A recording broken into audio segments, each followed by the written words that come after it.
Okay, so hello, grade 10. Ano po? Welcome to another episode of our science discussion.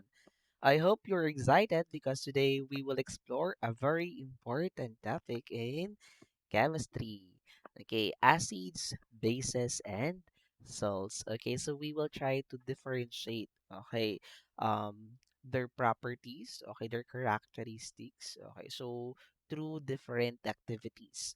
So have you ever wondered why calamansi tastes sour, why soap feels slippery, or how antacids help relieve stomach acidity? Okay, so these are all connected to the fascinating world of acids and bases. I am Sir Wawi, your ever curious science buddy. Don't forget to like, share, and subscribe para lagi kang updated sa mga susunod pa nating video lesson.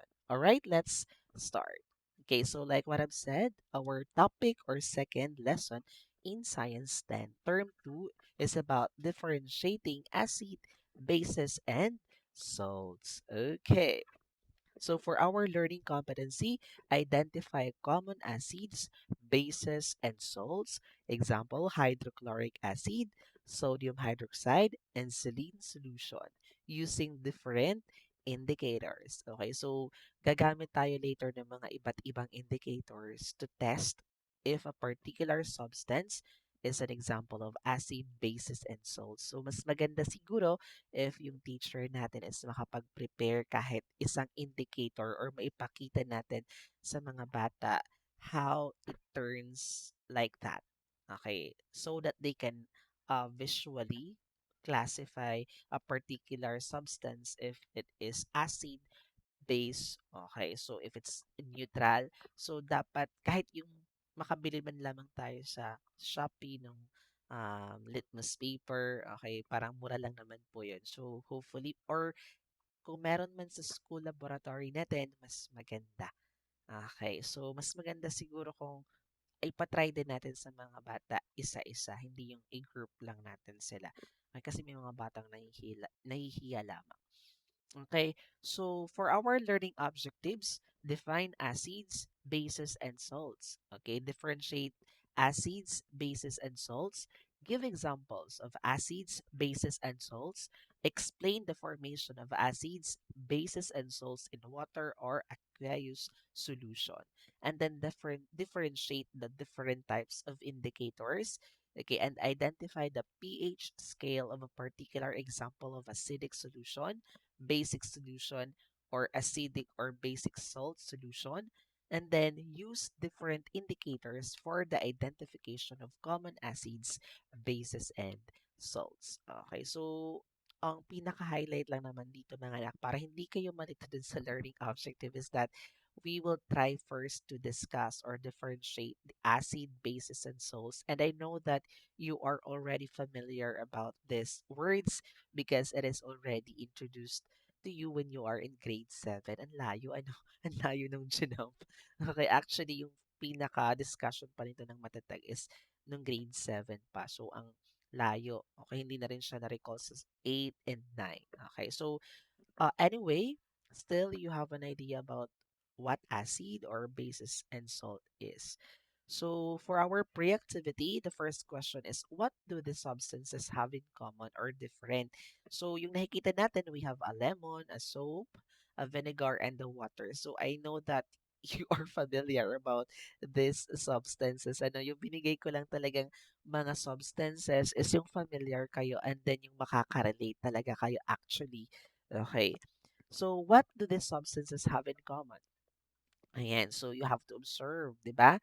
Some of some are sour, like the vinegar, medyo maasim. Okay, di ka? Maasim talaga rather. May sour taste, okay, or sour taste.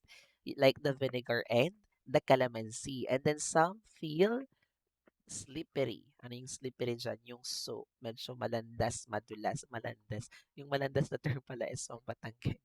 Okay, slippery like the soap. Okay. While others are used in cooking, di ba? Okay, pwede rin yung tubig. Okay, ng water di yan. Ano? So, yung water po natin is, titignan natin how it affect the acids and bases when the acid and bases dissolves in water. So titingnan natin later ano. So sige.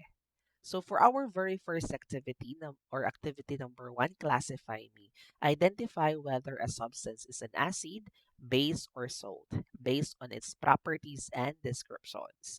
So we have three labels: the signs, the acid, base, and salt. Then the pictures or names of the common substances, like for example, a vinegar, a soap, a toothpaste, salt, calamansi juice, baking soda, etc. So the teacher will show or mention different substances, and students will decide whether each substance is an acid, base, or salt by raising the correct label or moving to the correct corner of the room or writing their answers on the paper. So it's up to you mga teachers kung ano yung gagawin ninyo dito. Ano? So basta yung tatlong labeled or labeled signs nandyan ano.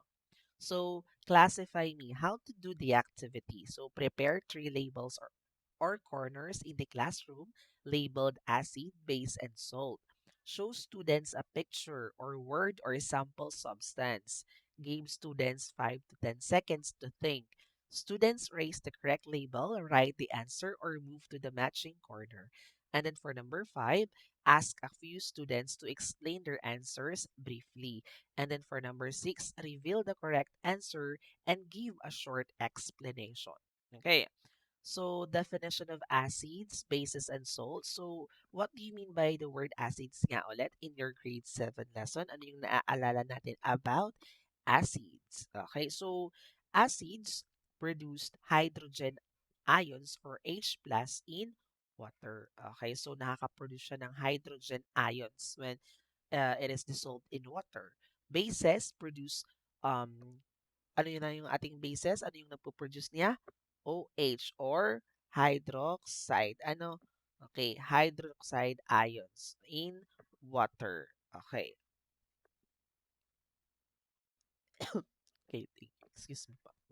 And then lastly, we have salts. Okay, yung salts naman natin form from acid or base reaction.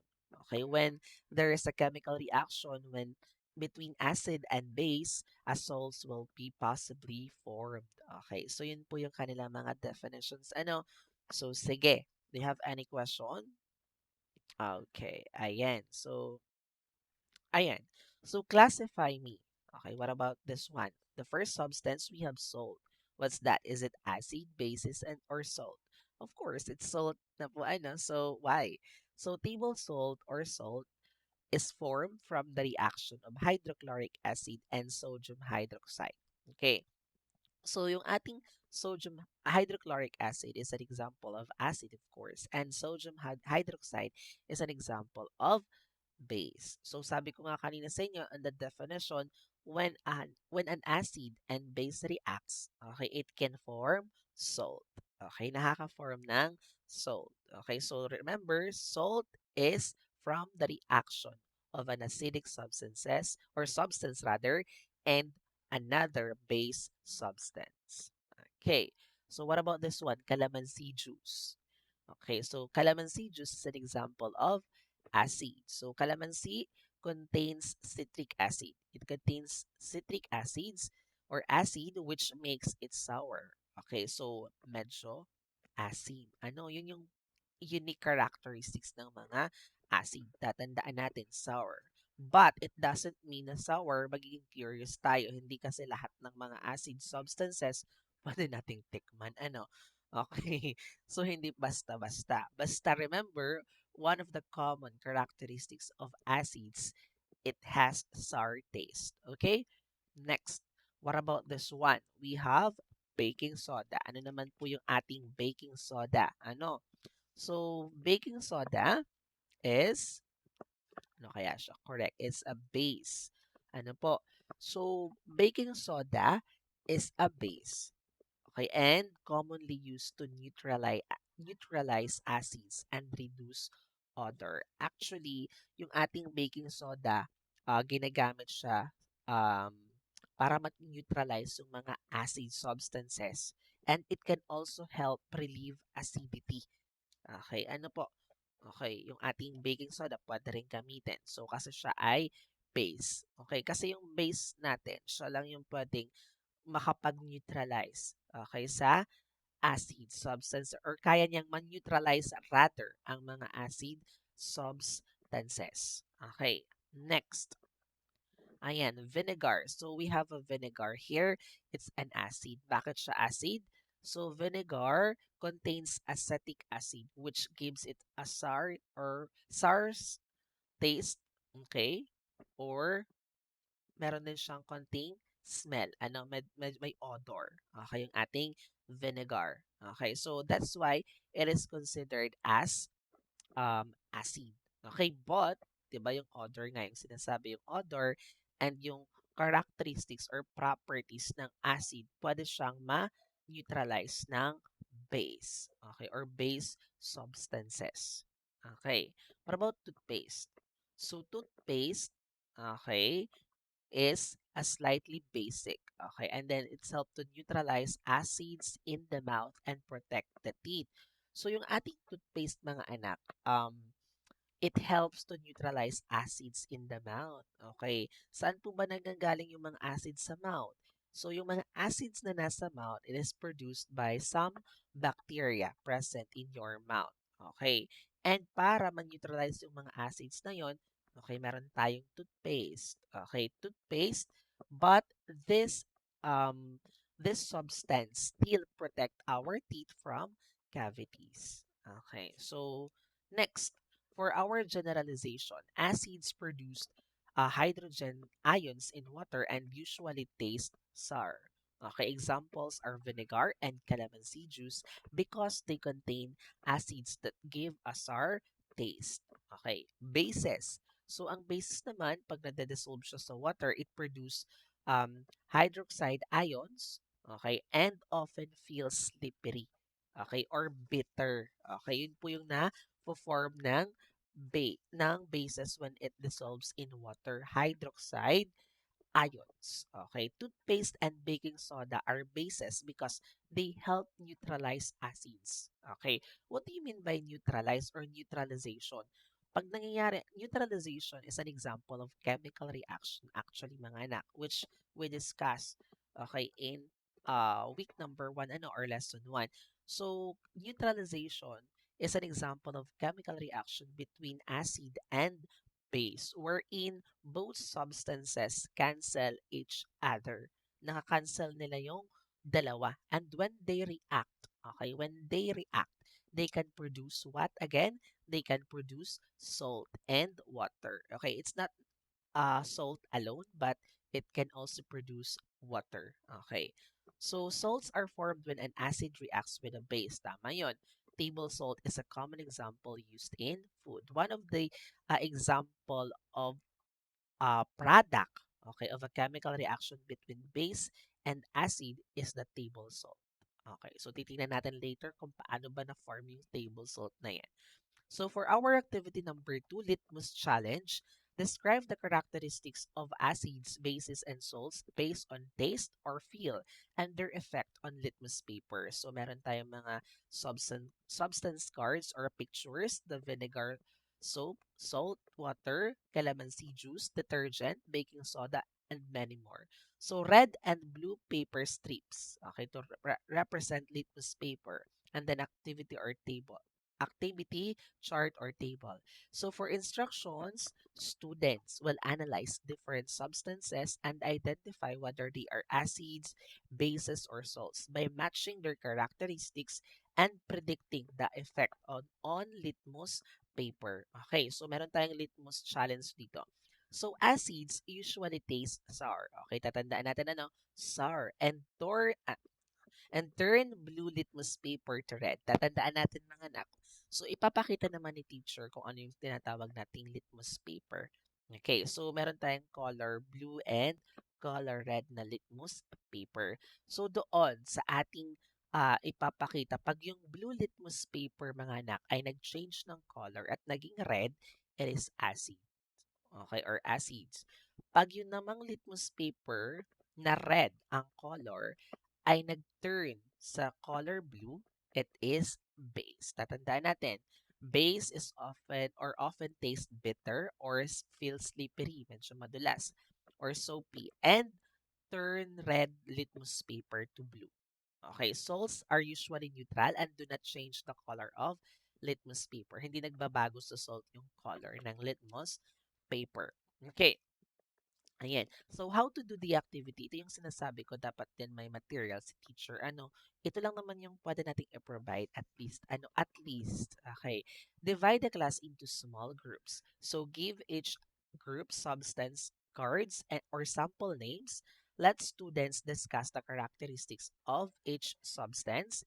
Students complete a table by identifying taste or feel, whether it is an acid, base, or salt, its effect on litmus paper, and then groups share their answer with the class. Okay. So, litmus challenge. So, dapat nga may litmus paper tayo talaga dito mga teacher na ibibigay sa mga bata para masagutan nila ito. So, anyway, it's a group activity naman. So, ito yung mga substance natin. The vinegar, soap, salt, water, calamansi juice, and detergent.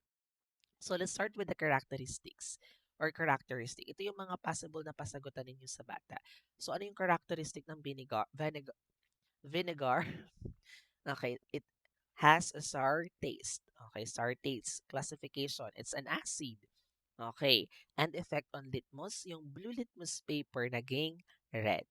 Okay, and then soap, slippery or soapy. Classification, base. Yung red na litmus paper naging blue. Or red litmus paper turned to blue. Salt water, neutral.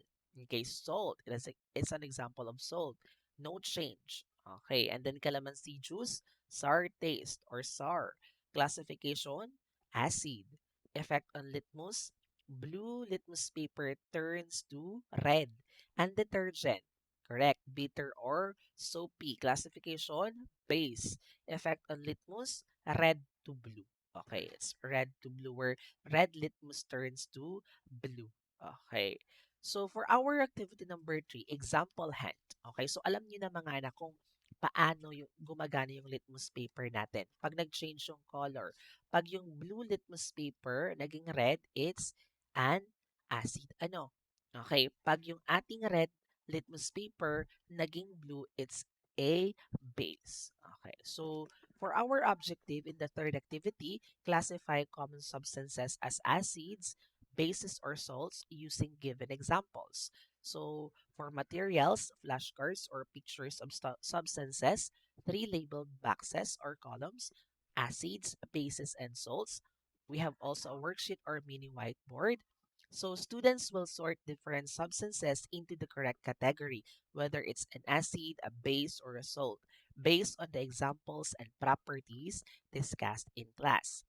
So for pre-activity explanation, okay, so remember that many substances used at home, yung mga ginagamit natin sa bahay or in laboratories and in nature can be classified as acids, bases, or salts. Okay, so remember again, acids produce hydrogen ions in water and are often sour. Examples, hydrochloric acid, which can be found in the stomach to help digest the food. Actually, mga anak, yung hydrochloric acid din is very important talaga in our stomach. Sir, bakit may acid yung stomach? Okay, it's not only for food, but it's the main function. It's for food. But, syempre, minsan may mga food tayo na nakakain na it's composed of bacteria. But when the bacteria reaches the stomach, syempre may hydrochloric acid doon. Okay, it helps to what do you call this? Tinutulungan para ma-kill yung mga bacteria present doon sa food natin na kinain. And then we also have the vinegar used in cooking and cleaning. Pwede rin sa cleaning ang vinegar. And then we have the citric acid which can be found in citrus fruits like calamansi. Found in citrus fruits like lemon and calamansi. And then, bases. Pag ang bases, okay, it produce hydroxide ions in water and may feel slippery. Okay. So, example, sodium hydroxide, which is used in making soap, ginagamit sa paggawa ng sabon. Ammonia, commonly found in cleaning products. And then, soap, na ginagamit natin to helps remove dirt and oil. And then we also have salts. Salts are formed when acids and bases react together. Tatandaan lagi, yung salt na nabubuo lang naman siya pag yung acid and um, base ay nag-react together. Okay? Or nagkaroon ng neutralization. So sodium chloride, example, or NaCl, or the common table salt, is produced, okay, in the reaction of a base and an acid. We also have calcium carbonate, which can be found in chalk, shells, and antacids. Okay, yung mga antacids na, ano ba yung mga may antacids? Yung ating iniinom minsan, yung Kremel, yun ay it's an example of antacids. Okay, na nani-neutralize yung acid sa stomach natin pag iniinom natin yun okay, especially for those who experience acidity. Okay, so tell students that they will identify and sort substances based on these examples. Okay, so how to do the activity? Prepare flashcards with names or pictures of substances. Divide the board or room into three sections: acids, bases, and salts. Call students one by one or by group. Students place each flashcard under the correct category. And then after sorting, discuss the correct answers and explain why each substance belongs to each group. Okay? So, sige, let's start. We have a vinegar. Okay, ano siya? Acid, base, or salt? Okay, it's an acid. So, vinegar contains acetic acid. Okay, what about citric acid? Correct. It's still an acid found in citrus fruits. Okay, it has a sour taste. And then baking soda, correct. It's a base used to neutralize acids. Okay. So pag nagkakaroon po tayo again ng neutralization between acid and base, okay, they cancel each other. Okay. At the end of the reaction, nakaka-form sila again ng water and salt. Okay. We have ammonia or NH3. It's a base commonly used in cleaning products or an ingredients in cleaning products. Okay, calcium carbonate, salt, found in chalk or in shells. Okay.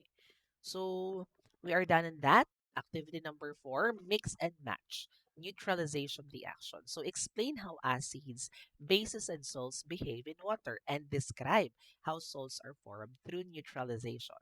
So meron tayong equation strips or cards. Acid, base, salt, water, hydrogen ions, okay, hydroxide ions, pictures or names of substances, okay, in Manila paper or in the board. So instructions, students will match acids and bases with the ions they release, okay, in water and arrange the parts of a neutralization equation to show how salt and water are formed. Okay, so when substances dissolve in water, they form ions. Natandaan natin, when substances dissolve in water, they form ions. So acids, when dissolved in water, it release hydrogen ions, okay, in water.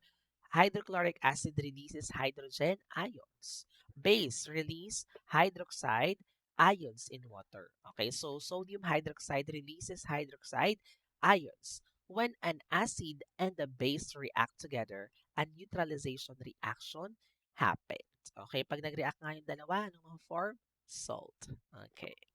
So the hydrogen ions from the acid combine with the hydroxide ions from the base to form water, while the remaining ions form a salt. So acid plus base, okay, produces salt and water. Okay, so remember, when hydrochloric acid reacts to sodium hydroxide, it produces sodium chloride and water. Okay, so tingnan niyo mga anak ang nangyayari. Okay. Pag dissolve yung acid base sa ating um, water, they release ions. So, marirelease yung ions. Yung H, tingnan niyo yung anong tinuturo ko. Yung H, marirelease. Yung ating OH, marirelease. Okay. So, pag pinagsama mo yung H, OH, dalawang H, okay, yung magsasama. So, H2 and then O, makakabuo ka ng water. Okay. So, yung remaining ions nating natira, the chlorine and sodium, yun naman yung magko-combine to form salt, okay, which is NaCl. Nakita, napatunayan ba natin through an equation? Because when an acid and a base react together, they can form water and salt at the end. Okay, so hopefully you understand that. Okay, so neutralization reaction, how to do the activity. Divide the class into groups. Give each group cards labeled. Okay, acid, base, hydrogen ions, hydroxide ions, salt, and we also have water. Okay. Ask students to match acids with hydrogen ions, match bases with hydroxide ions, arrange the cards to form the neutralization process. Let groups present their arrangement and explanation. Discuss the correct sequence and emphasize how salt and water are formed. Okay. So, sige. Substances. Meron tayong hydrochloric acid, a vinegar, a sodium hydroxide, and a baking soda. Okay. So ion released in water. What is the ion released in water in hydrochloric acid? Okay, is it hydroxide ions or hydrogen ions? Correct, hydrogen ions because it's an acid. What about the vinegar? Is it hydroxide or hydrogen ions? Correct, hydrogen ions because vinegar is an acid. What about sodium hydroxide? Correct. It's OH or hydroxide ions because sodium hydroxide is a base. What about baking soda? Correct. It's hydroxide ions because baking soda is also an example of base. Okay. So hydrogen ions is released in water. Okay, when hydrochloric acid dissolves in water. Okay, so tingnan natin. Acids release hydrogen ions when dissolved in water. Vinegar contains acetic acid that releases hydrogen ions. Okay, so yung ating sodium hydroxide naman, bases release hydroxide ions in water. And then baking soda forms hydroxide ions in water, making it basic. Okay, so remember, during neutralization, hydrochloric acid, when it reacts to sodium hydroxide, it can form a salt and water.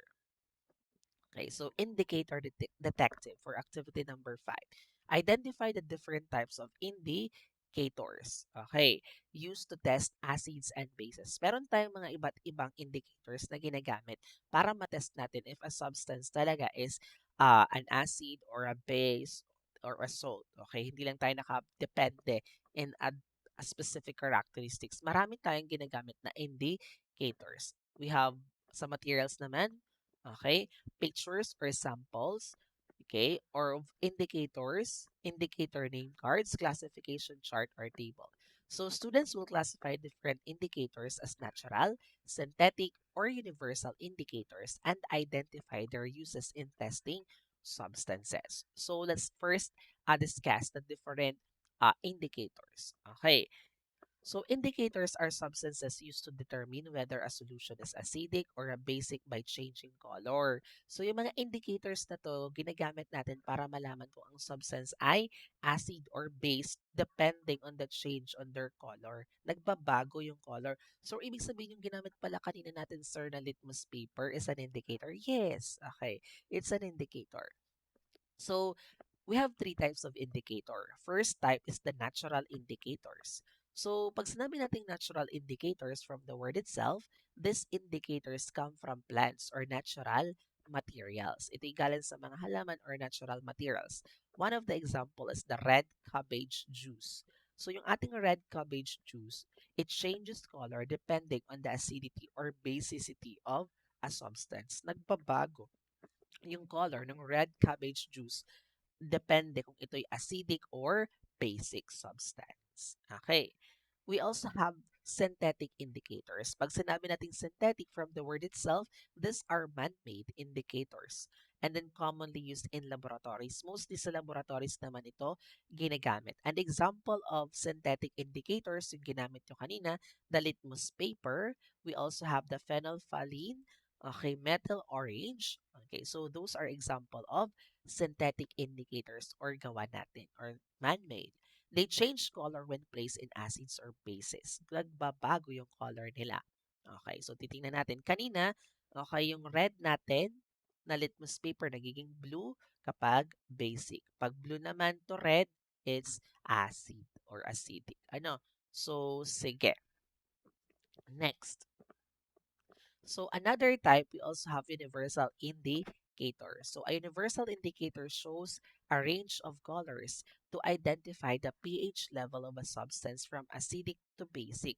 Yung ating universal indicator, tinitingnan natin kung ang isang substance is acidic to basic depending on their pH level. At yung pH level is karaniwan na nakikita yun from 0 to 14. Okay, 0 to 14. Okay, so divide the class into groups. How to do the activity? Give each group indicator cards or pictures. Ask student to sort each indicator into natural indicator, synthetic indicator, universal indicator. And then students explain why they place each indicator in that category. And then discuss the correct answer as a class. So, red cabbage juice, ano siya? Check natin kung nakinig kayo. Correct. It's natural indicator. Why? Made from plants and natural materials. Litmus paper. Correct. It's synthetic indicator because it's man-made. Okay. And then phenolphthalein. Synthetic indicators. It's also man-made, used in chemical testing. Methyl orange, correct. Synthetic indicator changes color in acids and bases. Universal indicator, okay. It's a universal indicator, shows pH range using different colors. Okay, meron doon sa 0 to 14 na pH range or um scale, iba-iba yung color. Okay, iba-iba yung color. Yun ang titingnan natin later. So, conclusion, indicators help identify acids and bases through color change. Tandaan natin, yung ating mga indicators na yan, nalalaman natin if a substance is acid or base kapag nagbabago yung color nila. Natural indicators come from nature. Synthetic indicators are man-made. Universal indicators show the pH range of substances. Okay, so where do I belong on the pH scale? So classify substances as acidic, neutral, or basic using the pH scale. So meron tayong pH scales chart, pupost yan ng teacher, substance cards, or pictures, tape, or board.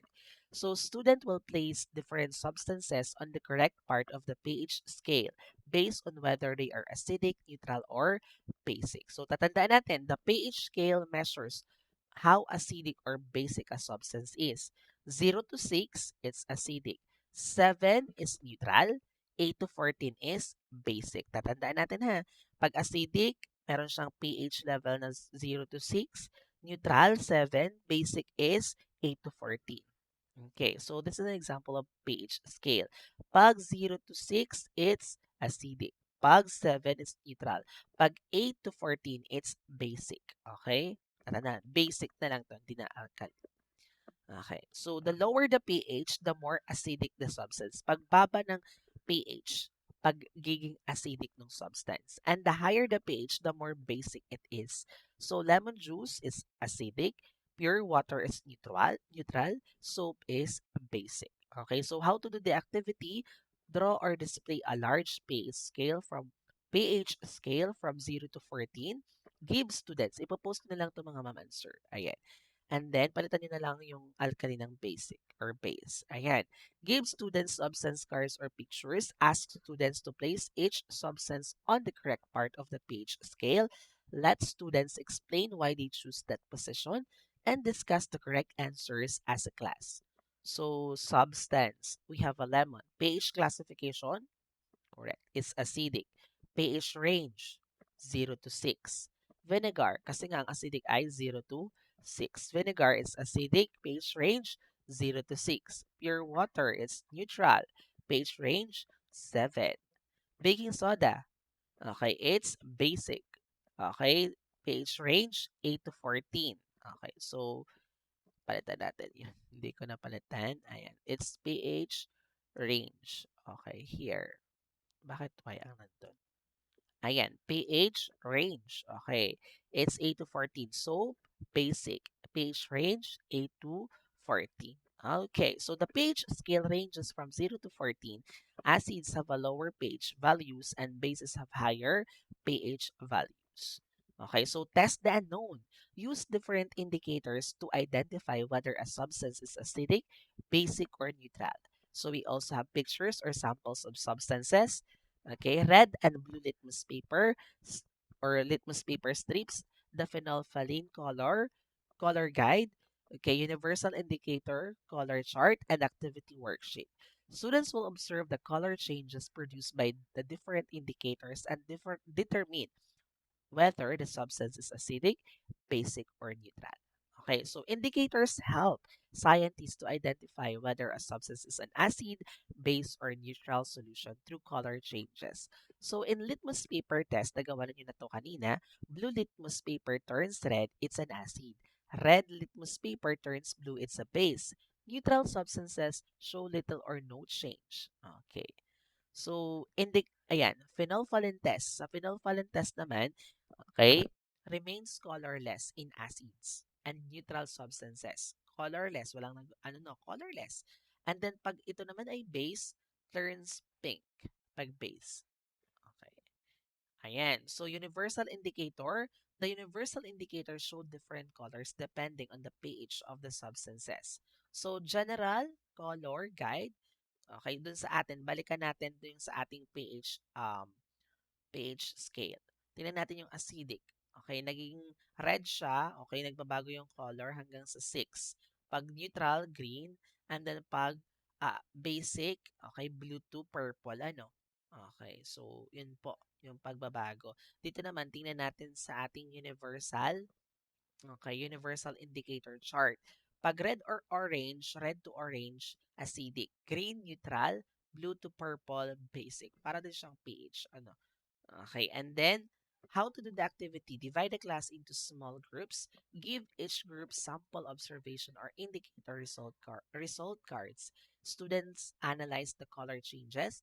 Ask students to identify whether the substance is acidic, neutral, or basic. And then groups present and explain their answers. So, sige, indicator result. Blue litmus turns red. Interpretation. Correct. It's acidic. Ano? Red litmus turns blue. Correct. It's base. Phenolphthalein becomes pink. Naging pink. Base pa rin. Universal indicator turns green. Correct. Neutral. Universal indicator turns red or orange. Acidic. Universal indicator turns blue or purple. Base. Correct. Ayan. So, we are done on that, hopefully. Okay, ang dali lang. So, indicators lang. Okay, yung ating pinaka-highlight dito to determine whether a substance is acid, base, or salt. Okay, so let's proceed in the formative assessment. Which of the following substances is an acid? Soap solution, vinegar, baking soda, or detergent? Ayun, nandun ang sagot. It's vinegar. Okay, so ipapost ko muna yung video. Kita nyo na yung sagot. Okay, so sige. Bonus na lang yung number one. So, lagyan ko lang ng animation para hindi niyo makita yung sagot. Which substance is classified as a base? Ano naman yung substance na base? Lemon juice, hydrochloric acid, sodium hydroxide, salt water. Correct. Ano siya? Okay, it's sodium hydroxide. Next, which of the following is considered a salt? Salt naman. Sugar, sodium chloride, vinegar, or ammonia? Correct, it's letter B, ano, sodium chloride. A substance with a pH of 3 is neutral, basic, acidic, salty. Correct, it's acidic. Which pH value represents a neutral substance? 0, 7, 10, 14. Correct, it's 7. So number 6, a solution with a pH of 12 is acidic, neutral, basic, salty. Correct. It's basic. Next, number 7. Blue litmus paper turns red when placed in, okay, base, acidic, salt, or water. Correct. It's acidic. Okay, next. Red litmus paper turns blue in a neutral solution, salt solution, base, acid. Correct. Base. And then phenolphthalein becomes pink in acid, neutral solution, base, or salt. Correct. It's base pa din. And then universal indicator shows green color. The substance is most likely strong acid, weak acid, neutral, strong base. Correct. It's neutral. Okay, so I hope that you learned something today, grade 10. Thank you so much.